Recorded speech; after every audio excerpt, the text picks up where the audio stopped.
ಮಾಡಿ ಸರ್, ನಾನೇ ಹೇಳ್ತೀನಲ್ಲ ಸರ್. ನೋಡಿ ನೀವೇ ಇದು ಮಾಡ್ತಾರ ಸರ್. ಈಗ ಸರ್ ನೋಡಿ, ಬಿಡಿ ಸರ್. ಇದು ಸರಿ ಸರ್, ನಿಮ್ಮ ಹತ್ರ ಏನಾದ್ರು ನಾನು ಸಾಧ್ಯ ಕೇಳಿದ್ದೀನ, ದುಡ್ಡು ಕೇಳಿದ್ದೀನ, ಮತ್ತೆ ನಿಮ್ಗೆ ಏನಾದ್ರು ತೊಂದರೆ ಕೊಡ್ತಾ ಇದೀನಿ ನಾನು? ನಿಮ್ ತೊಂದರೆ ಕೊಡಲಿಲ್ಲ, ಮತ್ತೆ ಸುಮ್ಮನೆ ಹೇಳ್ದಾಡಿದ್ರೆ ಏನ್ ಪ್ರಯೋಜನ ಹೇಳಿ? ಗೌರ್ಮೆಂಟಿಗೆ ಮುಟ್ಟಿಸಿ ಈ ತರ ಆಗ್ತಾ ಇದೆ ಅಂತ ಹೇಳಿ ಈಗ ನಾನು ಕರ್ಕೊಂಡೋಗಿ ಏನ್ ಮಾಡಕ್ಕಾಗುತ್ತೆ ಹೇಳಿ? ಏನ್ ಮಾಡ್ತೀರಾ ಹೇಳಿ? ಪ್ರಿವೆಂಟಿವ್ ಅರೆಸ್ಟ್ ಮಾಡಿ ಏನ್ ಮಾಡ್ತೀರಾ? ಇಲ್ಲಿ ಸಾವಿರಾರು ಜನ ಇಲ್ಲ, ಇಲ್ಲಿ ಅರ್ಥ ಮಾಡ್ಕೊಳ್ಳಿ.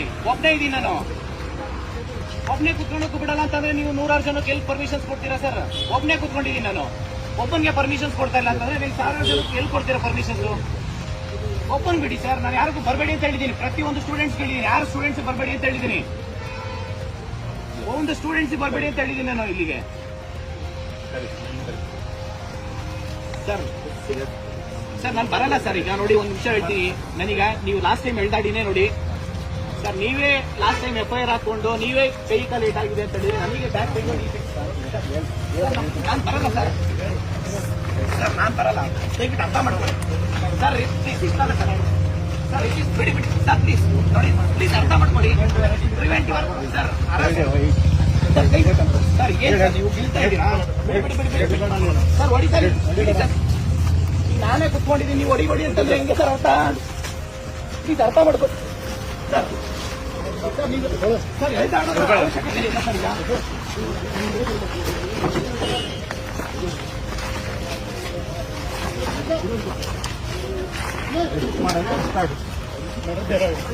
ಏನ್ ಮಾಡ್ತೀರಾ ಮಾಡಿ ಸರ್? ಆಯ್ತು ಬಿಡಿ ಸರ್.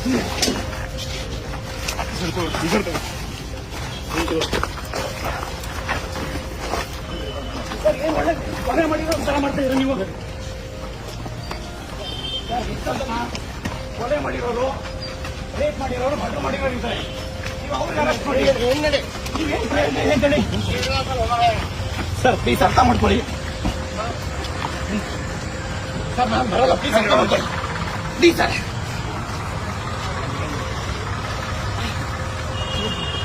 ಸರ್ ಎಷ್ಟೊತ್ತೆ? ನಾನು ಬರಲ್ಲ ಸರ್. ಸರ್ ನಾನು ಅರ್ಥಲ್ಲ. ಏನ್ ತಪ್ಪಾಗಿದೀವಿ ಅಂತ ಸರ್? ಏನ್ ಹೇಳಿ, ಏನ್ ತಪ್ಪು ಮಾಡಿದೀವಿ ಅಂತ ನೀವು ಮಾಡ್ತೀರಿ? ಎಷ್ಟೋ ಜನ ಕೊಲೆ ಮಾಡಿರೋರು, ರೇಪ್ ಮಾಡಿರೋರು, ಇಂಥವ್ರನ್ನ ನೀವು ಅರೆಸ್ಟ್ ಮಾಡಿ ಅವ್ರನ್ನೆಲ್ಲ ಬಿಟ್ಟು ಇವತ್ತು ಗಾಂಜಾ ಕೇಸಲ್ಲಿ ಸರ್ ನೋಡಿ, ದಯವಿಟ್ಟು ಕಾಲಕ ಮುಡ್ಬಿಡಿ ಸರ್. ಕೈ ಕಾಲೆಲ್ಲ ಮುಡ್ಬಿಡಿ, ಕೈ ಕಾಲೆಲ್ಲ ಮುಡ್ಬಿಡಿ. ಸರ್ಕಾರ ಕೇಳಿ, ಫಸ್ಟ್ ರೆಕ್ರೂಟ್ಮೆಂಟ್ ಮಾಡಕ್ ಹೇಳಿ. KPSC ಆಗಿರೋ ಅಕ್ರಮಗಳನ್ನ ತನಿಖೆ ಮಾಡಕ್ ಹೇಳಿ. ನೀವು ಇವತ್ತು ಒಬ್ಬನ್ಗೆ ನೀವು ಶಾಂತಿಯುತವಾಗಿ ಹೋರಾಟ ಮಾಡಕ್ ಬರ್ತಾ ಇಲ್ಲ ಅಂತಂದ್ರೆ ಸಂವಿಧಾನ ಬರೀ ಬುಕ್ ಅಲ್ಲಿ ಇರೋದಷ್ಟೇ ಇವತ್ತು. ನೋಡಿ ಸರ್, ಬಿಡಿ, ತಲೆ ಬಿಡಿ.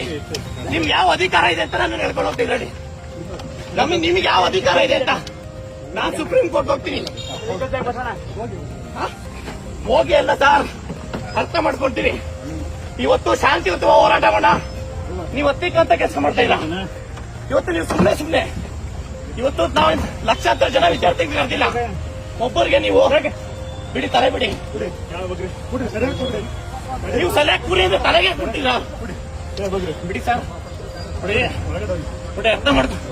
ಫಸ್ಟ್ ಸರ್ಕಾರ ಕೇಳಿರಿ ರೆಕ್ರೂಟ್ಮೆಂಟ್ ಮಾಡೋಕೆ. ನೀವು ಸರ್ಕಾರ ಕೇಳೋದ್ಬಿಟ್ಟು ಇವತ್ತು ಲಾಸ್ಟ್ ಟೈಮ್ ನೀವು ಕರ್ನಾಟಕ ಹೊಡಬೇಕಾರೆ ಬಿಡಿ. ಆಯ್ತು, ಇಲ್ಲೇ ಹೊಡೆದ್ಬಿಡಿ. ಆಯ್ತು ಏನ ಸರ್, ಬಿಡಿ. ನೀವು ನಾವು ಶಾಂತಿಯಿಂದ ಹೋರಾಟ ನೀವು ಕೆಲಸ ಮಾಡ್ತೀವಿ ಅಂದ್ರೆ ಇದು ನೋಡಿ ಸರ್. ಸರ್ ಕುತ್ಕೊಳ್ಳ ಬಂದಿಲ್ಲ. ಪ್ರಿವೆಂಟಿವ್ ಅರೆಸ್ಟ್ ಯಾಕೆ ಮಾಡ್ತೀರಲ್ಲಿ ಸರ್? ಕುತ್ಕೊಳ್ಳಲ್ಲ, ನಾನೇ ಕುತ್ಕೊಬೇಕು.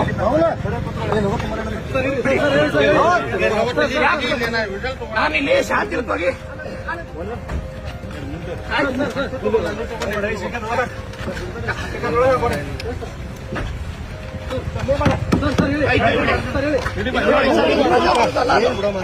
ಇದು ಪ್ರಜಾಪ್ರಭುತ್ವ ಅಲ್ಲ, ಇದು ಪ್ರಜಾಪ್ರಭುತ್ವ ಅಲ್ಲ. ಇದು ಹೇಳೋದಕ್ಕೆ ಸಂವಿಧಾನ ಹಿಡ್ಕೊಂತಾರೆ ಕಾಂಗ್ರೆಸ್ ಗೌರ್ಮೆಂಟ್. ಪೊಲೀಸ್ ಕಡೆಯಿಂದ ಹತ್ತಿಕ್ಕಂತ ಕೆಲಸ ಮಾಡ್ತಾ ಇದೆ. ಇದು ಪೊಲೀಸ್ ಹತ್ತಿಕ್ಕಂತ ಕೆಲಸ ಮಾಡ್ತಾ ಇದ್ದಾರೆ ಶಾಂತಿಯುತ ಹೋರಾಟಕ್ಕೆ. ಪರ್ಮಿಷನ್ಸ್ ಕೊಡ್ತಾ ಇಲ್ಲ ಇವರು. ನೋಡಿ, ಸರ್ಕಾರ ಈ ಕೂಡಲೇ ರೆಕ್ರೂಟ್ಮೆಂಟ್ ಮಾಡಬೇಕು, ನೇಮಕಾತಿ ಪ್ರಕ್ರಿಯೆ ಪ್ರಾರಂಭ ಮಾಡಿ. ಪ್ರತಿ ಜಿಲ್ಲೆಯಲ್ಲೂ ಹೋರಾಟ ಮಾಡ್ತೀವಿ. ಜಿಬಿಎ ಎಲೆಕ್ಷನ್ ಅಂತ ಹೇಳ್ಬಿಟ್ಟು ನೀವು ಅಂತ ನೀವು ಇದು ಮಾಡಿದ್ರೆ ವಿದ್ಯಾರ್ಥಿಗಳ ಶಾಪ ನೀವು ತಟ್ಟೆ ಬಿಡಲ್ಲ. ವಿದ್ಯಾರ್ಥಿಗಳ ಶಾಪ ತಟ್ಟುತ್ತೆ ನಿಮ್ಗೆ. ವಿದ್ಯಾರ್ಥಿಗಳ ಶಾಪ ತಟ್ಟುತ್ತೆ. ಹೊಡಿರಿ, ಹೊಡಿರಿ.